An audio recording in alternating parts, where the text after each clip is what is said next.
तोहर हालत सुन पता काके आरके स्टूडियो दिल्ली। तोहर हालत सुन पता काके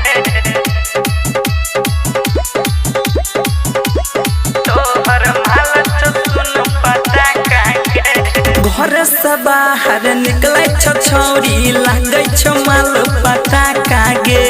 घर से बाहर निकले छौरी लागे माल पता कागे।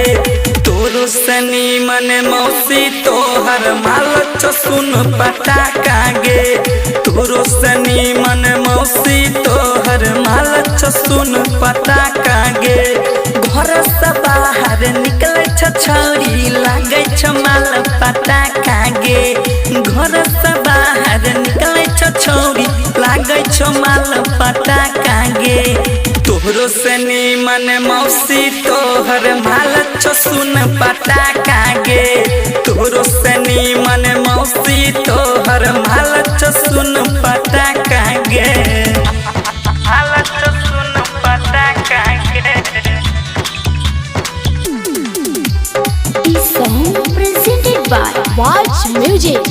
तोहरो सनी मन मौसी तोहर हालत सुन पता काके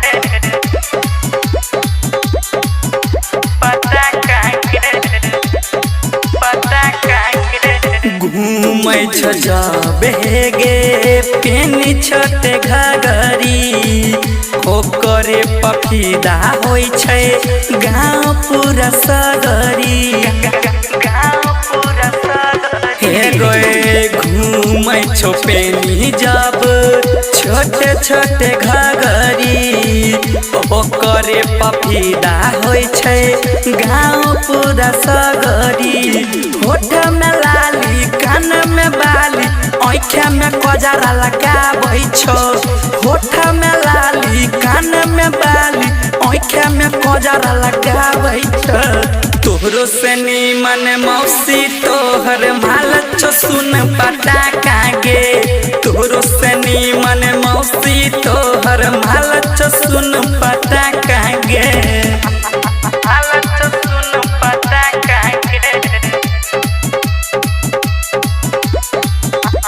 हालत सुन पता काके हे गई सुन ले छोरो तो न मोहित हे गेले तो पटाई मान तो न बात सुन ले तो मजा मारी।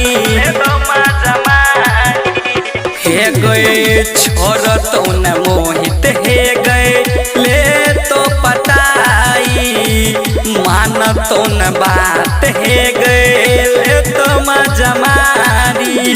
छोटू कुनाल पप्पू राजा के मन के डल सनकाई गए। छोटू कुनाल पप्पू राजा के मन के डल सनकाई गए। तोरो सनी मन मौसी तोहर माल सुन पता कागे। तोरो सनी मन मौसी तोहर माल सुन पता कागे।